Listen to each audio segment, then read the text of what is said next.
Hola, avui vinc a compartir amb tu un verset que trobem al llibre d'Apocalipsis, capítol 3, verset 20. És Jesús parlant i dient: mira, sóc a la porta i truco. Si algú escolta la meva veu i obre la porta, entraré a casa seva i menjaré amb ell i ell amb mi. Aquesta és la comunió més gran a la qual hauríem d'aspirar cada dia. La comunió a la qual som cridats avui és a mantenir de manera prolongada una relació diària i contínua amb Jesús. Alguns de nosaltres tenim molt interioritzat que hem de passar un temps en Déu, i sí, és cert.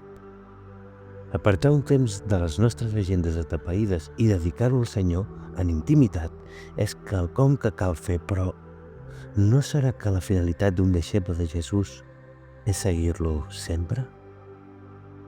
Quan Jesús de Natzaret va anar a buscar els seus 12 deixebles, un per un els digué la famosa frase: segueix-me. En cap moment els convidà a seguir-lo només els diumenges, 3 hores al dia o un cop al mes. Aquest segueix-me implica allò que en nombroses ocasions el mateix Jesús ens cita a l'Escriptura quan esmenta la condició del discipulat. A Lluc capítol 14:33, per exemple, hi trobem una frase pronunciada pel mateix Jesús, que amb molta claretat ens diu: qualsevol de vosaltres que no renunciï a tot allò que posseeix no pot ser el meu deixeble.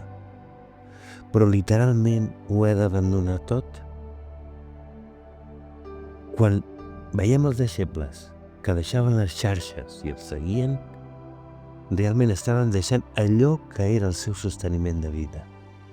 Deixaven les seves feines i la seva manera de guanyar diners per viure, perquè van reconèixer en Jesús que era ell el fill de l'home, el Messies.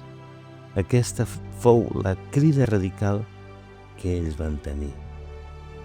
Ara bé, sisplau, no vagis al teu cap i li diguis que vols deixar la feina, ni abandonis els teus estudis o responsabilitats. No és això el que vol dir la paraula de Déu. La comunió a la qual avui ens crida Jesús és diferent. Mira, per als jueus menjar amb algú significava proximitat, intimitat, relació, familiaritat i unió.